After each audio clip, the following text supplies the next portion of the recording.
Welcome to Cut the Bull, an insightful podcast which addresses the news of the day and the cultural issues plaguing our society, bringing logic and context to these topics and discussing solutions too real for mainstream pundits. Now, here are your hosts, Charles Love, Shamika Michelle, and Wilfred Riley.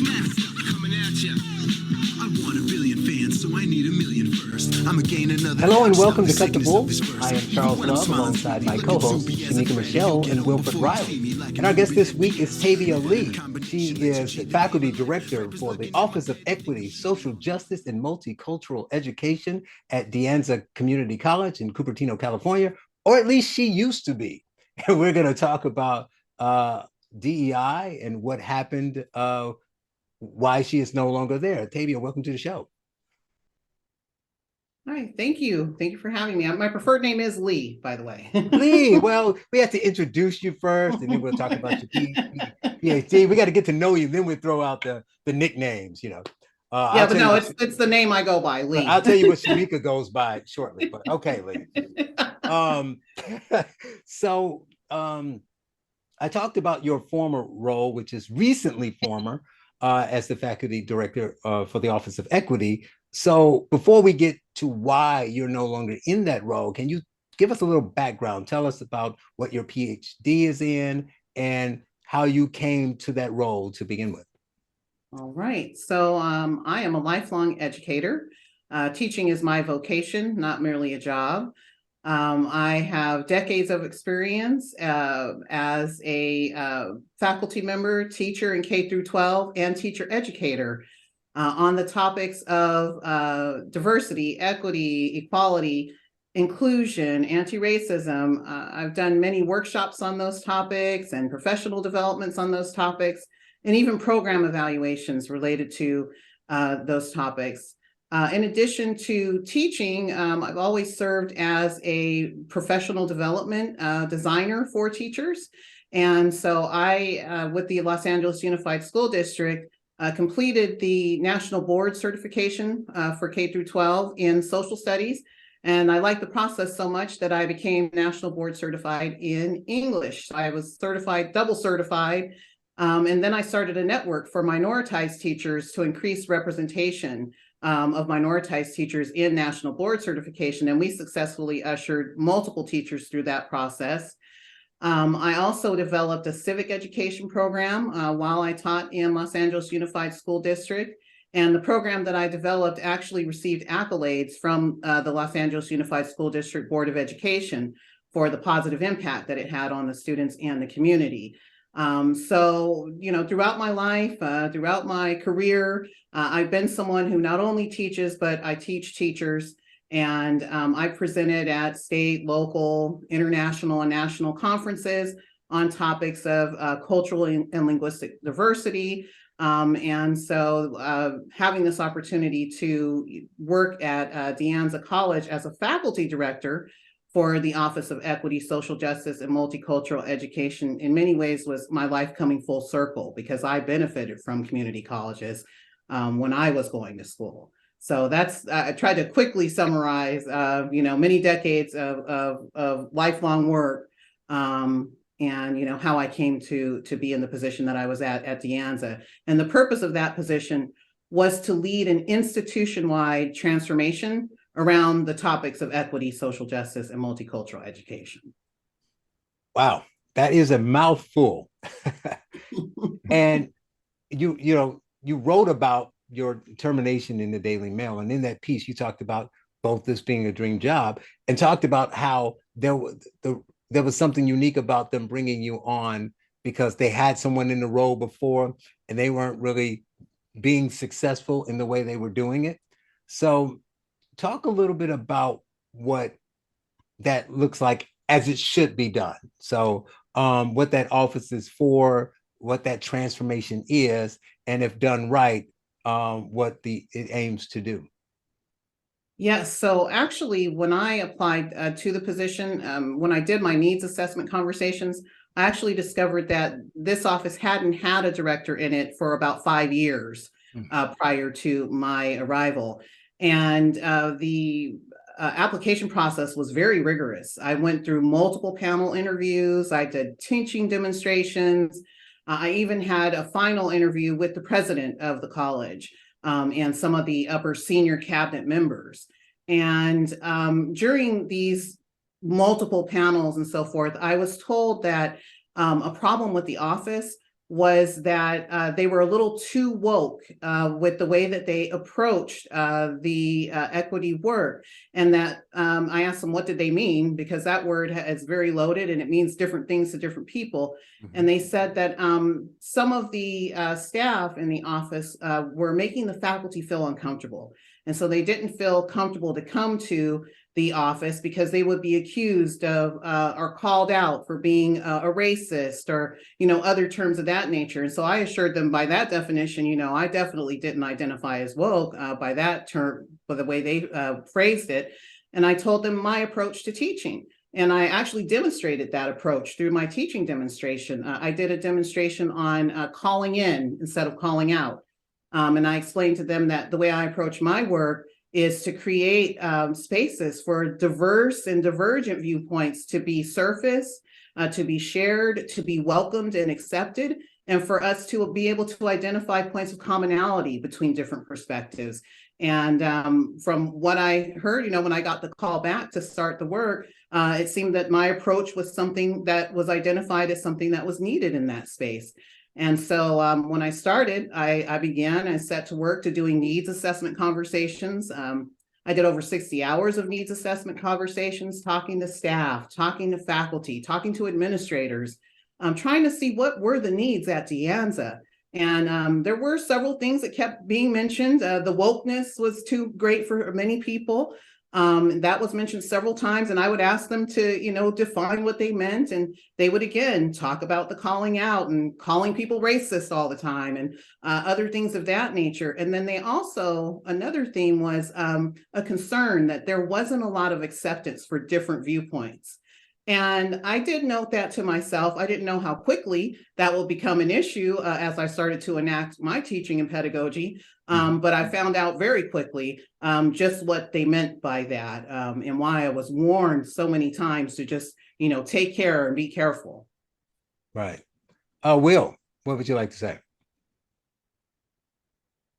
Here. Okay, yeah, so this is fascinating. I actually wrote a story about this exact case for Spiked, the Brit men's magazine, a couple days ago. There were a couple of different situations like this. If I'd known we were talking to Lee, I would have reached out. Obviously, you always want to interview. But so this is, I guess there are a couple different points here. One, it seems like this is happening pretty often. A guy I've seen casually at conferences and so on who's very much a man of the left just wrote an article called Black Professor Trapped in Anti-Racist Hell, where it was the same sort of thing. And yes, it is a funny piece, but I mean, it's the same sort of thing. Like, no one really denies racism exists or something like that, but can you discuss this in a coherent way that produces some kind of result? And this guy's conclusion after going through one of these seminars where a bunch of entirely liberal, mostly female, all upper class students lived as part of this retreat for a couple of weeks is very often that doesn't happen. He ended up getting chased out of the seminar, sort of. He was branded as a heretic. With student leaders or something took over. It seems like, Lee, your story is very, very similar because, I mean, obviously, and I don't say this glibly at all, but I mean, you're a blue-haired DEI dean, and from what I've heard, good in that role. So I mean, like you are not advocating wild Trumpism or something like that. You came into this office and were removed as I read the New York Post piece, and it was just unbelievable. Like you, on one occasion, don't want to babble on here, but you recommended they use Google Docs to streamline communication in the office. And they described this as something like technological white-splaining. On another occasion, please correct if anything I'm saying is wrong, but another occasion, they called you a white supremacist. I mean, seemed to be a pro-black woman. So I guess if there's a question here, is the modern, DEI, ESG, SEL, new HR, et cetera, do you think this sector is salvageable? Like, is this filled entirely with sort of angry young radicals from the ruling class, or is there still something that you can do to get people together using these techniques? I mean, this is something I've actually, among friends of mine in groups like FAIR, is pretty hotly debated. What do you think as a pro in the field? Yes, so I want to clarify a couple of things. Sure. First, my position at De Anza was a tenure track faculty position. So I'm a Okay. faculty director, not administrator. I'm a lifelong teacher. Great, I great. intentionally did not apply for an administrative position. In terms of some of the assumptions that people have made, I just want to clarify out the gate. I'm not a liberal or a conservative. I'm not a Republican, a Democrat, or a libertarian, or a progressive, or a feminist. I don't accept any of those labels. I don't operate under any of those labels. So, and that's not the point of my engagement, with these topics with people. Really, what I was seeking to do at De Anza that got such a severe backlash was to do exactly what I promised them I would do, to create spaces where the diverse people who are on campus, because I don't want people to think that De Anza is a bad place where everyone's just a terrible, extremist of any kind. There's some very decent people and compassionate teachers there. There's a small minority who are operating under an extreme ideology that I've come to identify as critical social justice ideology. And that is what took over and subverted my tenure review process. I was pushed out through the process for purely ideological reasons because I did not represent the critical social justice ideology with what they called with fidelity. And those were the attacks that were made on me. You were right about me attempting to, set agenda with the Google Doc. When I came in, I didn't assume anything about the team. I asked them, what's your process? I always want to know what people are doing before I'm subscribing or, thinking I have magical solutions or anything of that nature. I'm really someone who takes an inquiry-based approach, and that's what I train teachers to do as well.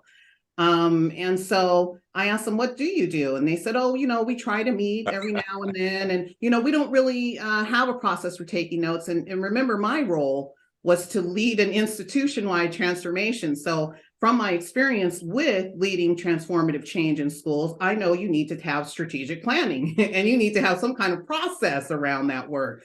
And so I made the Google Doc after having multiple meetings with my team and just seeing that they were just casual conversations and chats, and we'd meditate a little and so forth.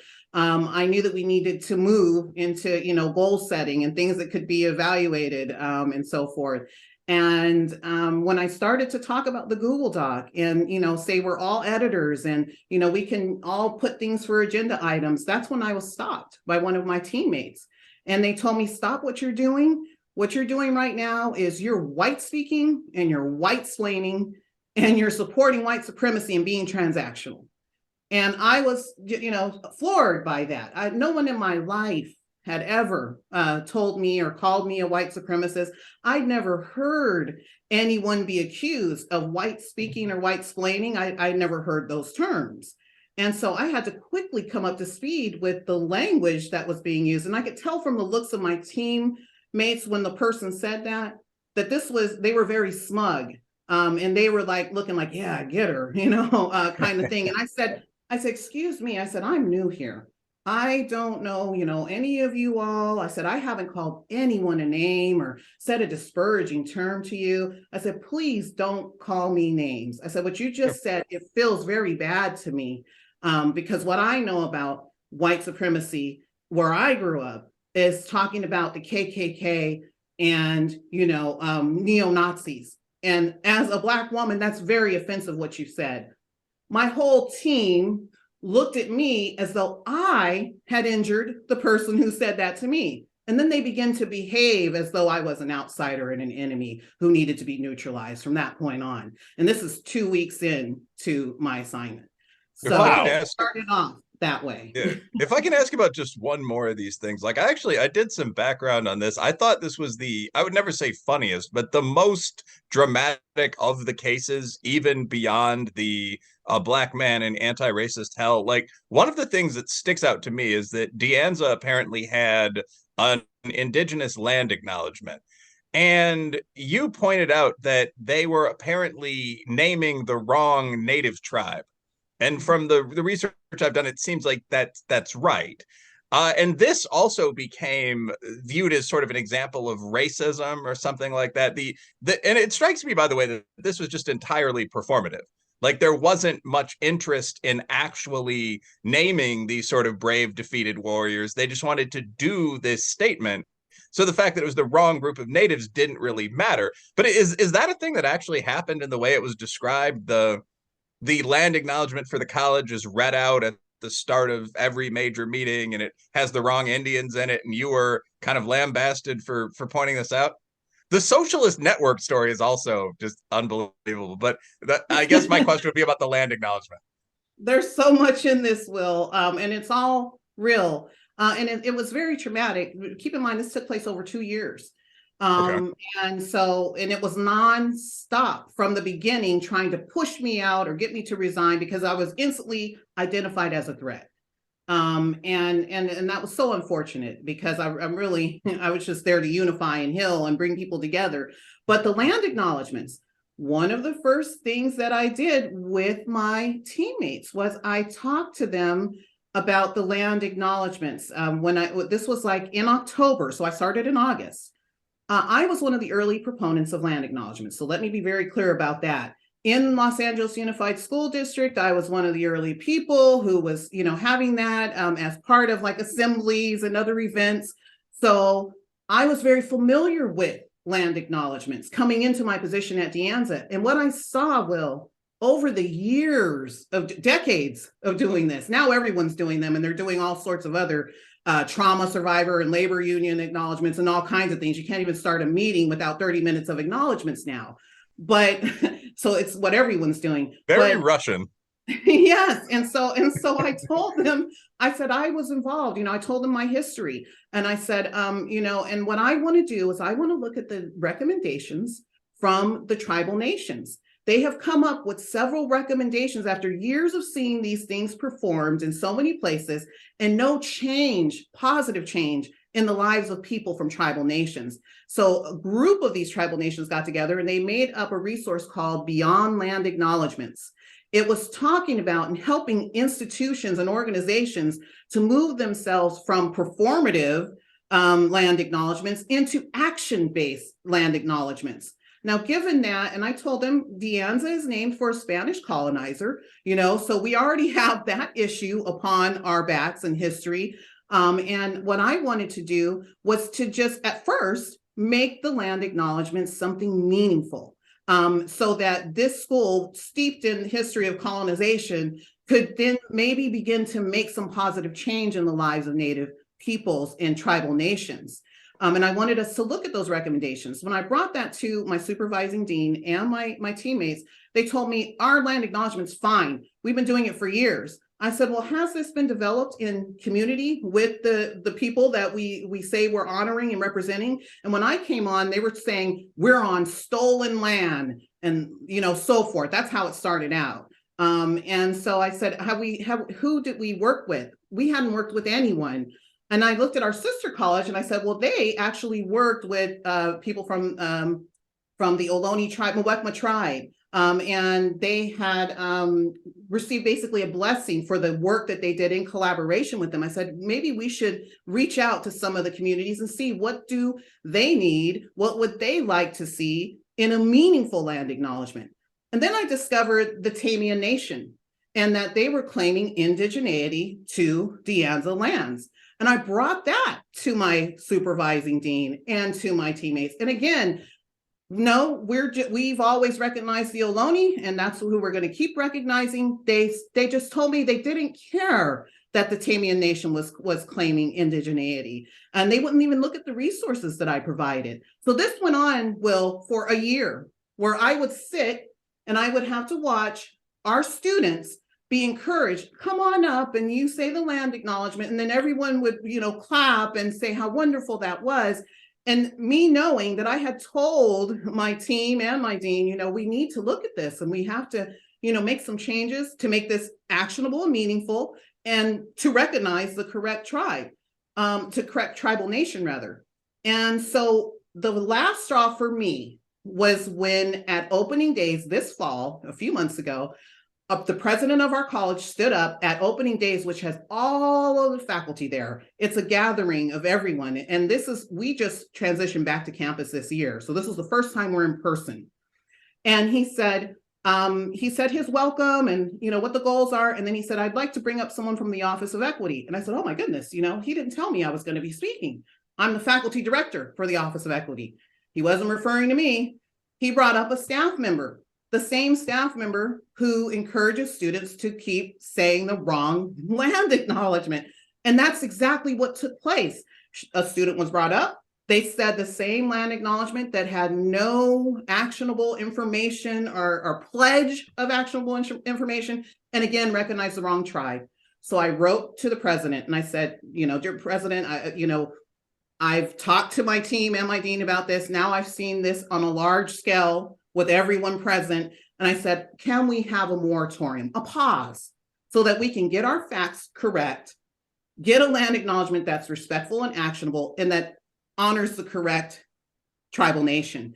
And he wrote back and said, we've been doing this for years. It's a long tradition. I'm not going to quit doing them. And I wrote him back and I said, no, I'm not asking to quit. I'm asking to pause so we can get it right. And the conclusion was they weren't going to pause. They were going to still keep doing it. And I will just tell you the whole point, and there was a lot of communications around this. It's not about honoring anyone.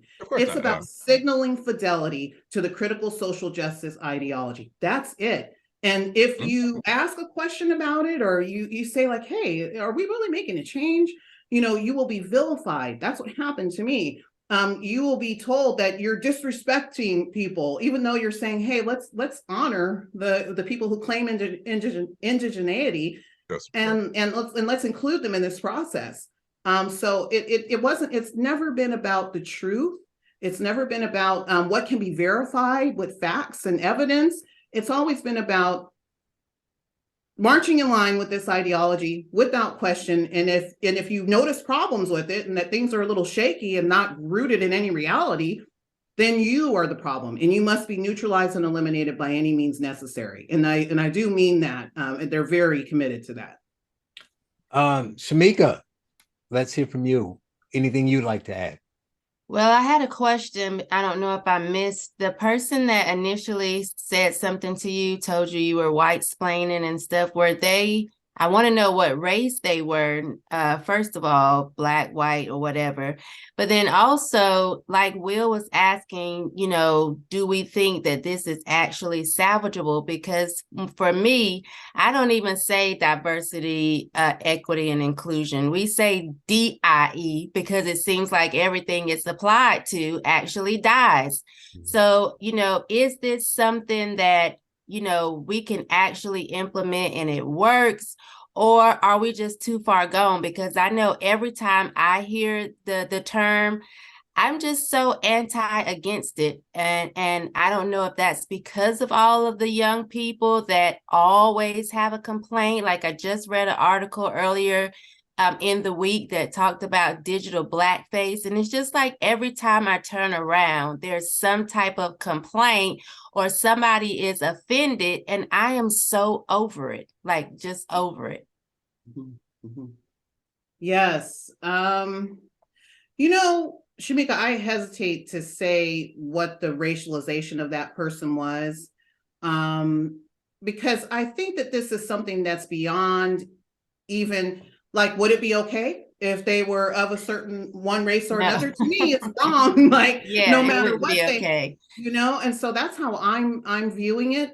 I will say that the person who said that 2 weeks before this, so this is when I first started in the early weeks, needs assessment conversation, they were a person who told me that they were a finalist for the position.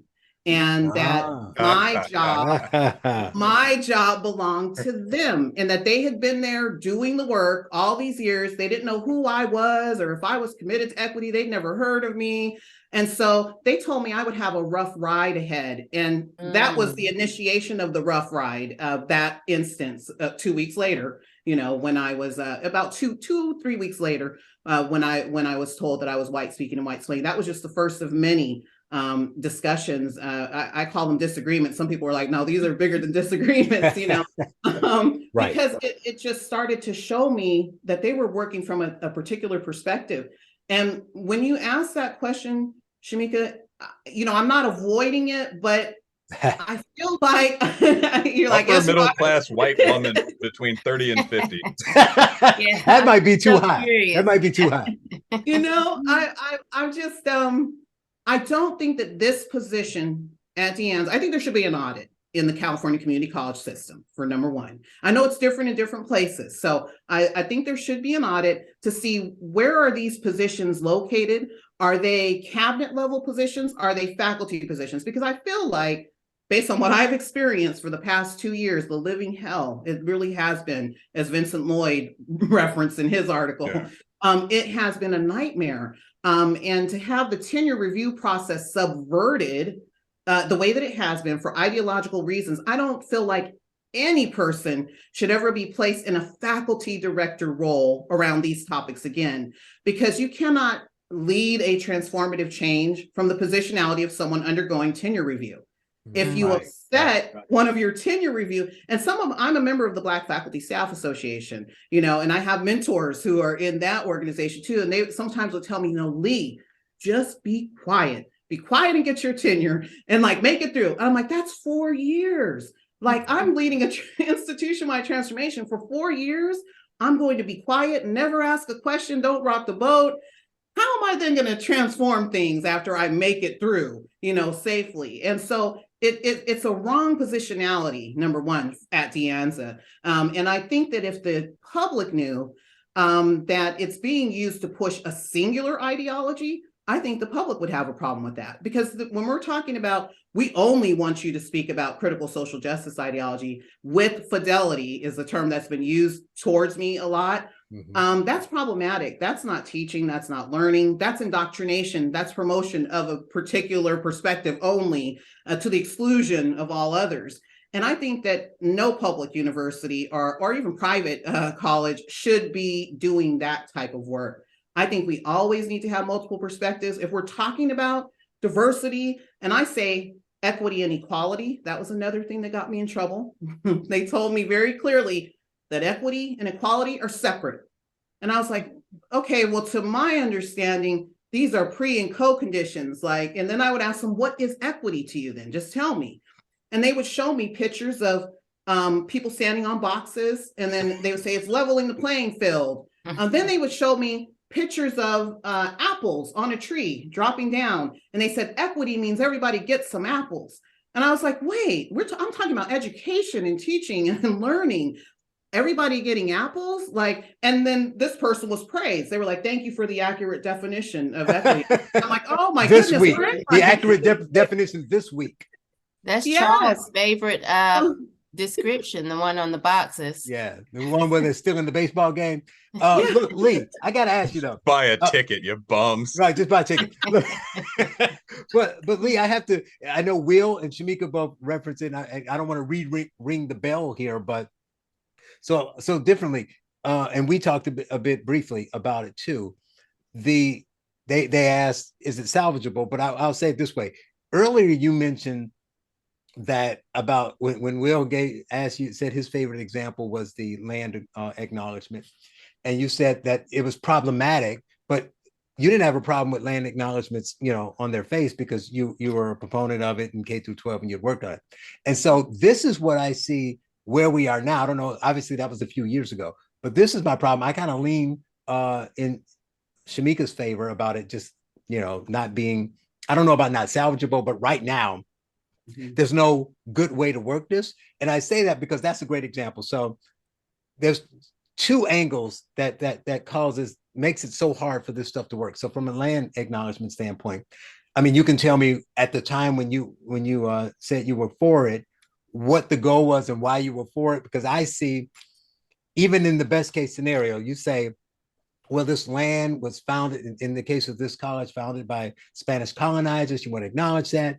But what you tend to get is either one, like you said, it turns into something greater. So it moves on to other, like you said, there were all these other things, different acknowledgments, and then they have all these other things, union things. So then they end up reading the 30 minutes, as you say before. We joke about that. So that's one problem. It turns into something else. But even the problem with the one thing, if they stick with it, even if you get that the tribal nation correct and they are happy about it, whatever, we are in a society and a culture now where everybody's upset about everything. So I can speak for Black people, there's other groups, but I can see Black people saying, oh, why are we acknowledging them? What about our plight? It becomes the plight Olympics. And they're like, oh, you want to focus on that, but what about ADOS? What about this?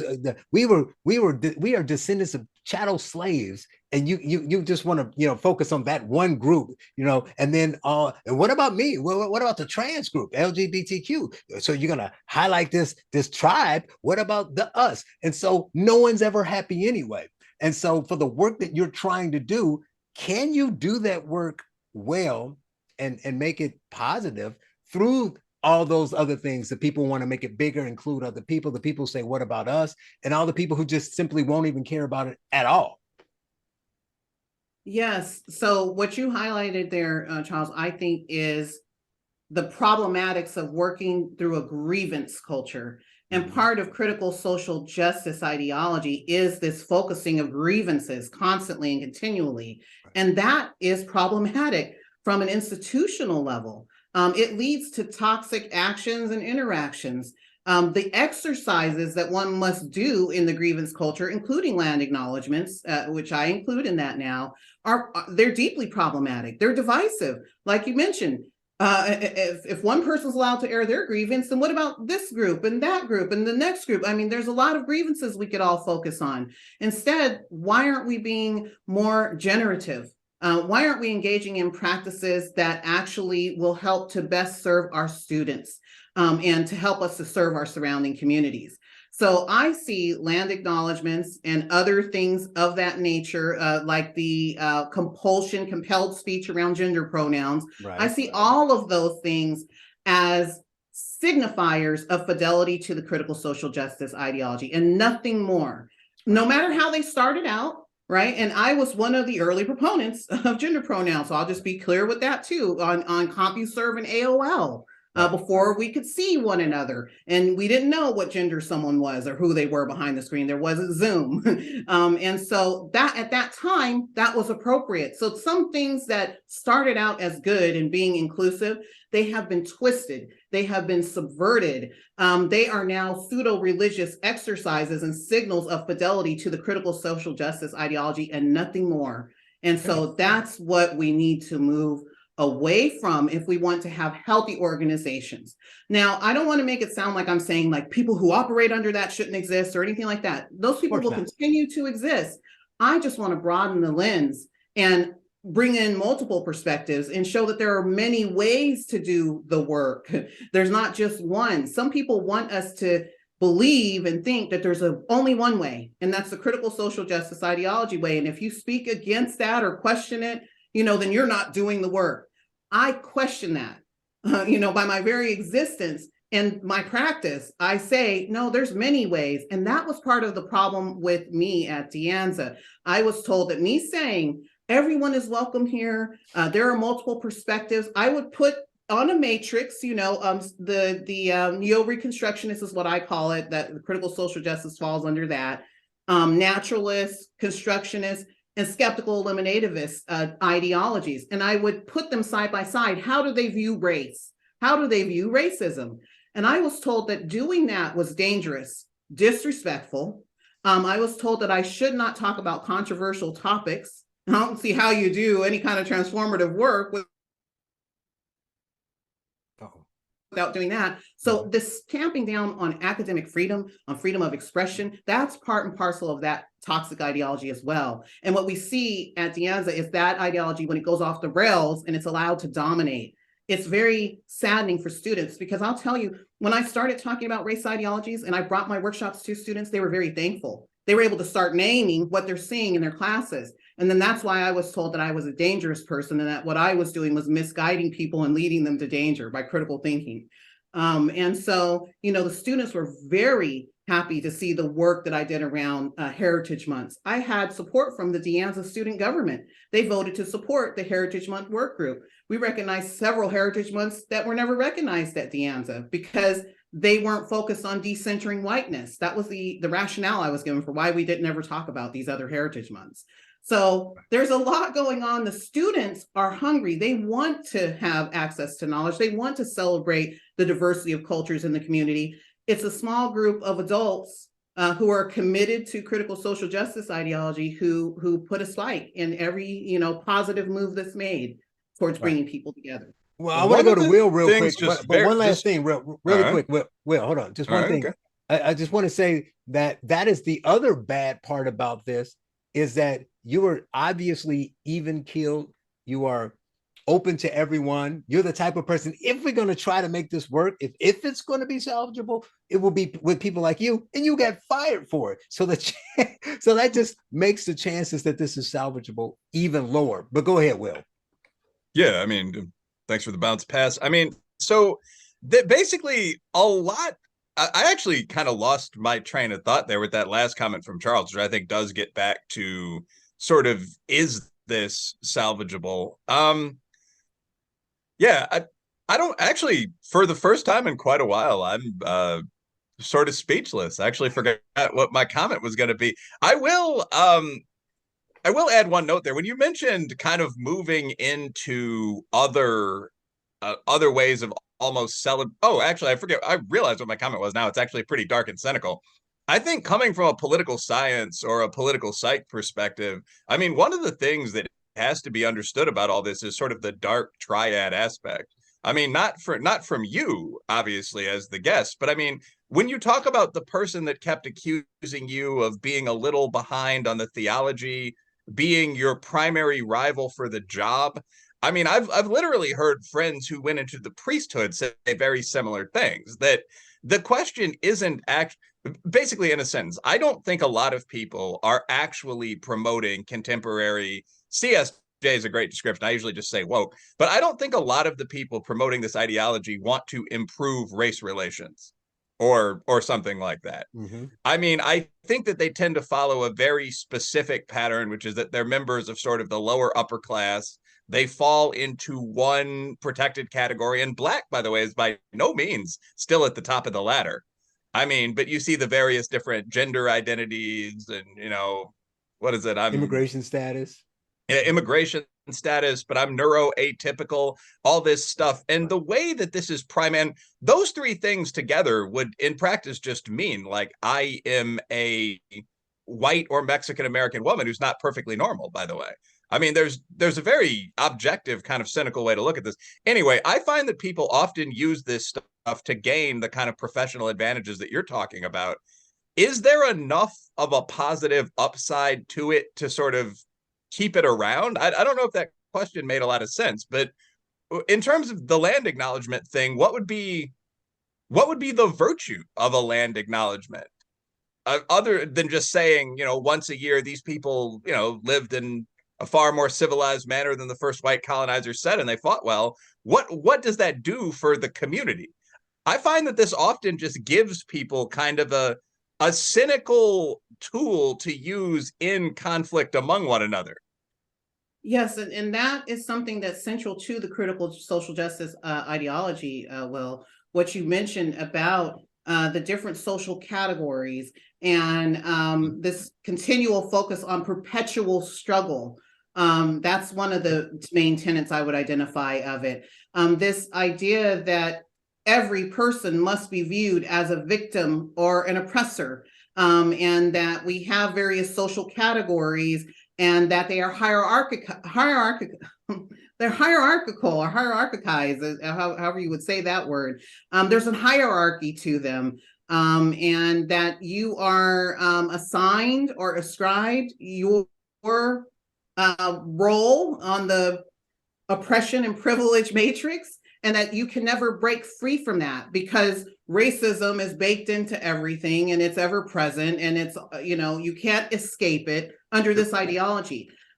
There are alternative ways of viewing racism. Mainly, I talk of the work of Dr. Sheena Mason and skeptical eliminativism, That's the overarching term, if you will, that do say that focus on human agency, that focus on unity, on the fact that racism can be overcome. It's not something that is ever present in every interaction and the cause of every disparity or every negative interaction. Critical social justice adherents would have you believe that every single interaction you have, racism is somehow involved in it. And there's some kind of slight that's taking place. Every time you see a data point that looks off, racism is the cause of that. Yes. So it's a very deterministic way of viewing the world.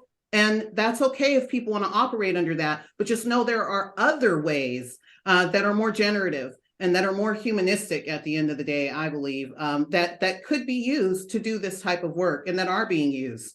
And I think just raising awareness that there are these different ways, because right now we're in a world where there's a huge booming DEI field, and most of it's taking place under neo-reconstructionist, and I would even say critical social justice ideology, specifically lenses of things. And that's where we run into the problem, because that particular viewpoint, it needs perpetual strife, it needs division, it needs people to believe that they are the categories that they're assigned or ascribed. It needs that to survive. Lee, I want to take it very. If I can say one brief thing, that there's a right-wing writer that uses the term progressive stack, I think, to describe kind of the competition between the different identities that people draw social value from. And we've just gone through a whole bunch of them. But I mean, there's almost a competition. Like, well, you may be, ADOS black, but I will tell you that as a non-binary, bisexual, neuroatypical woman, I think I have some things to tell you. I guess just as a very simple follow, when you say that most of the DEI field teaches essentially this, CSJ, critical ideology, is there any advantage to doing that? Like, if we got rid of virtually the entire DEI industry, with a couple exceptions, like I've talked to Dr. Mason about the theory of racelessness, it was fascinating. But if we got rid of virtually everything that you're criticizing, would there be any negative impact at all? So it sounds like you're touching, Will, on the understanding of knowledge and how it's viewed through these different lenses. In the critical social justice ideology, lived experience and social identity are the primary, of course, how do you say it, expressions of knowledge. There's not a belief in what I would call more classical social justice, where knowledge is understood to be objective. It's just made up Hogwarts bullshit, basically. So I'm trying to be diplomatic here, Will. Sorry. Will just act like he at home. Just kicks his shoes on. Bullshit. No, go on. Watching and they've just been crushed, Will. I mean, everyone watching is just going to be like, that black Nazi doesn't know what he's talking about. I mean, but it's just, there's I've had a very low which black Nazi? Shamika, you? The one who got fired for being one? Which black a whole Nazi? Panel of black. But I mean, I think that, I go to Catholic church from time to time. There's a place in an adult person's life for ritual, blah, blah, blah. But I've always had a very low tolerance for maybe not spirituality or religion, but like catechistic bullshit. And that is pretty much what most of this strikes me as being. Like, the idea that the only knowledge is how you feel about yourself and no one else can ever criticize that because they feel differently about themselves. Like, that's something that was a Greek logical fallacy. I think it was Thrasymachus. I mean, it's not something that we should take especially seriously. So it's bizarre to see it again reach this level in the upper echelons of, I mean, you were directing an office at a college. I mean, this is throughout academia, throughout business. And it's, hopefully it will meet the fate of most previous false religions. But I take exception with that in one way, though, Will. Okay. I mean, obviously you're right, but do they is my question. Do they? You and Lee, do they really say, instead of traditional knowledge, let's go by our feelings? And I know they say it, but when you dig it, when you look under the hood, a lot of times it's someone else's feelings, it's someone else's lived experience, right? So because that Right. white liberal non-binary or dwarf female dwarf that you talk about, she's not having this lived experience when she's saying that Lee is white-splaining. Right. She's assuming, she's grabbing the reins of somebody else's lived experience or made up lived experience, and just saying, well, this is how Blacks live. This is Right. how poor people live. This is how indigenous people live. This is how trans people feel. Because she's citing a prophet. I mean, I think just looking at this through a religious framework, and Charles, that's actually one of the best setup questions for this I've heard. But like, just looking at this to a purely religious framework, I mean, there are worse ways to do it. I do think, like we all said, a lot of people do this for amoral, almost predatory business reasons. You want to be a dean or senior faculty member at a major college. Like, we know a lot of them are lying. Like, dark triad is really, really common among specifically upper middle class liberal white women. I mean, data recently dropped that 56% of people in that category have a mental illness. So, I mean, we're recently diagnosed with a mental condition serious enough to require medication, of course, if you're, and you listen to psychiatrists and so on. But still, that's a remarkable figure. So, if I may, there's a brief example of someone, probably for predatory reasons, but just citing this about lived experience. So this is Dr. Ibram Kendi today. CNN interviewed my favorite academic professor, and they say, you talk in the book about having doubts about your own IQ because of standardized testing. I believe Dr. Kendi got a 10/20 on the SAT. How did you overcome those doubts? No, that's not true. He said it in the Washington Post. I wouldn't slander another person, especially another Black. Well, who said 10/20 was slander? Well, I mean, it's not what you normally expect for someone teaching at Boston College. It's a perfectly all right score. Well, but anyway, no, I'm not making fun. I just didn't know that when you said that. I was like, what? I did. Okay. Oh yeah, I would say that part out. But the brother then goes on to say, I didn't fully overcome those doubts about my tested IQ until I started rethinking and relearning what it means to be intelligent. We've been taught that the more intelligent you are, the better test scores you'll get. But the more I understood intelligence, the more I realized that intelligence should be defined as a great capacity to know. And so I knew that I do have a desire to know, particularly as a researcher. And so I now better understand my own intelligence. So it's just this idea that nothing has a standard definition. The intelligence isn't your IQ score. Leadership capability isn't your IQ plus your EQ plus your experience. All these things are what you say they are. And I think that the leaders of this movement are lying for gain, but that's a very tempting message for a lot of people, that what you believe is correct. Am I the best driver, lover, and basketball player in the world? Yes, I am. You know, and a lot of people are going to go for that. Now, that was true, actually, but a lot of people are going to go for similar nonsense in their own lives. Yes, that's absolutely true. I have a question though. See, everyone's agreeing with me. Yeah. Not everyone. Go on, should be. Well, Charles, I mean, you're not really. Yeah, I was gonna say though, sorry, guys. I think one of you all said that this isn't like they don't really want to solve race issues. And I know, like, for me, it's almost making me dislike more people or things. Like, I found myself, you know, when I started hearing Black and brown, it was like, brown, who are these brown people I'm supposed to care about? You know, it's like, I just wasn't open to it. You know, I remember being a little child and there was like one Asian restaurant.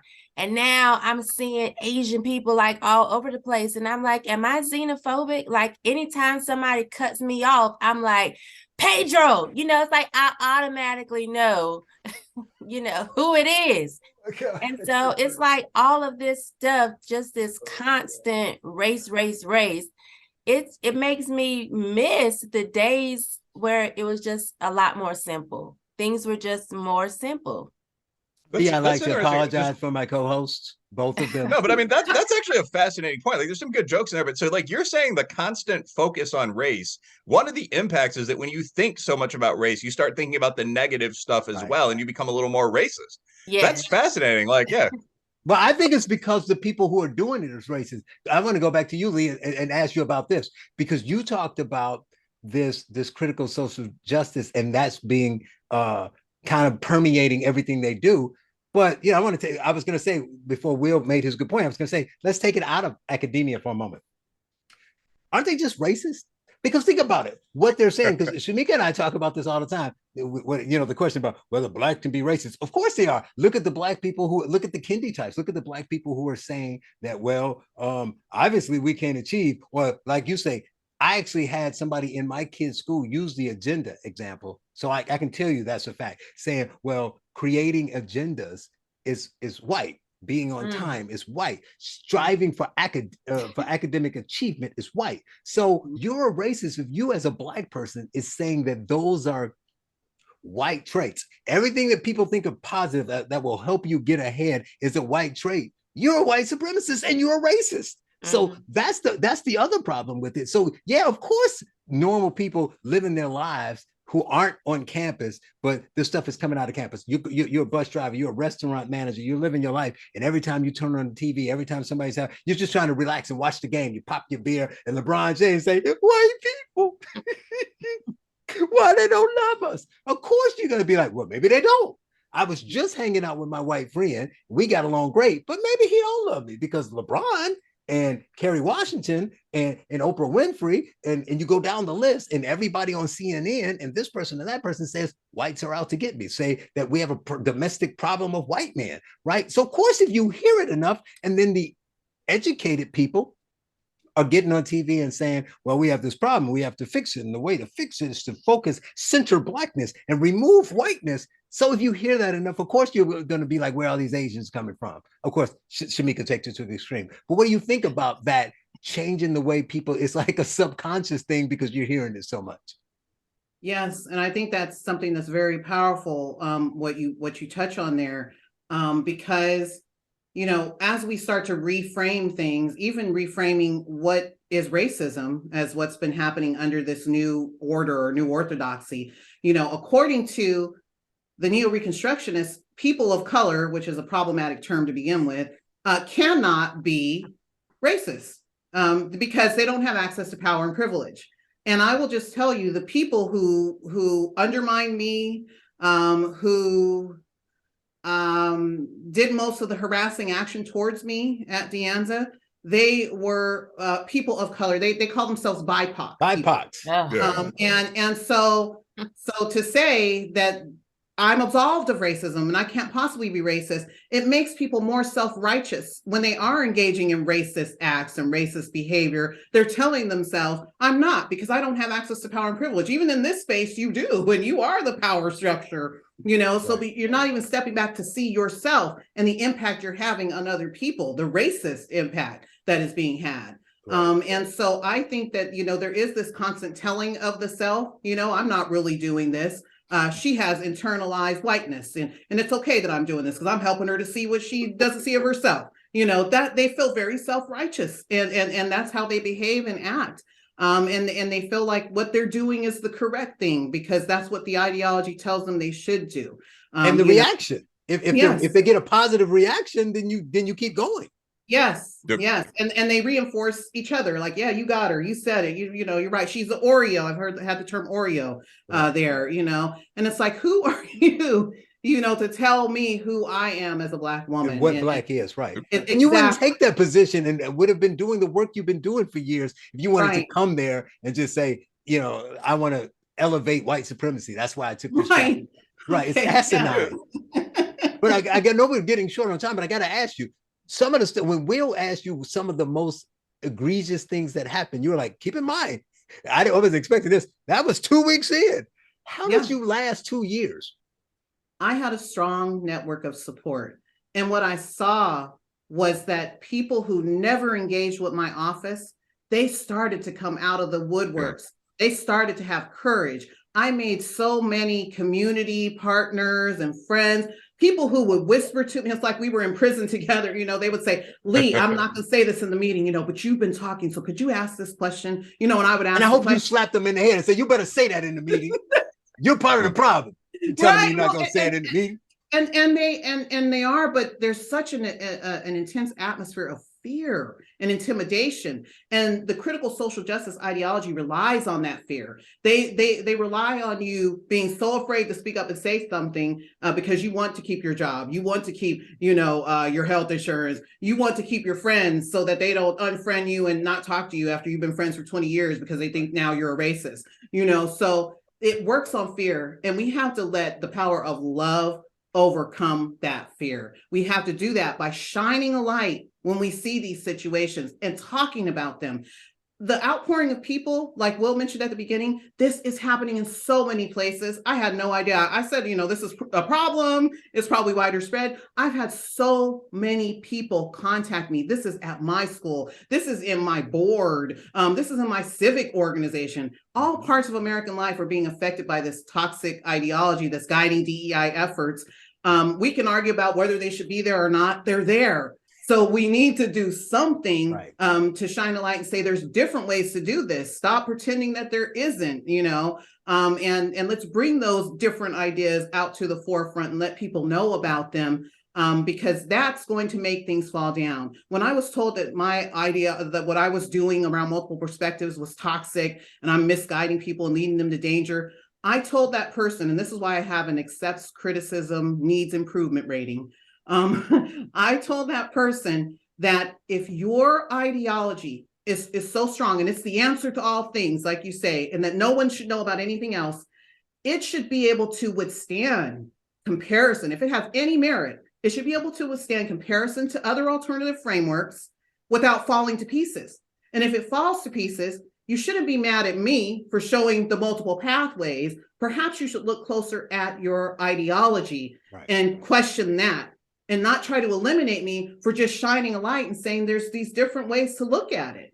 And if you can't withstand being compared, there's a problem there with the merit of the idea. Maybe there's nothing underlying it except for division and hatred and perpetual struggle. And who wants that?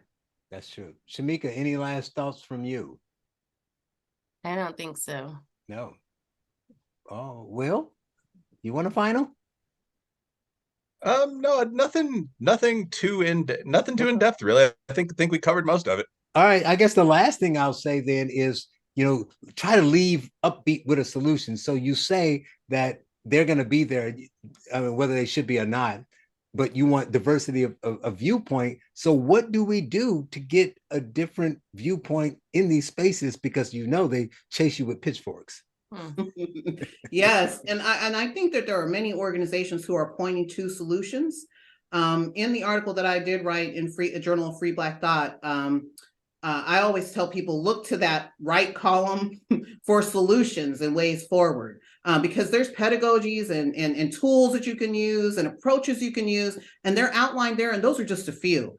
There's many emergent things that are coming out. So people just need to start looking around. And when you're being told, here's the solution and here's the answer, and it's in this package program, unfold, what is that package? What's in the box?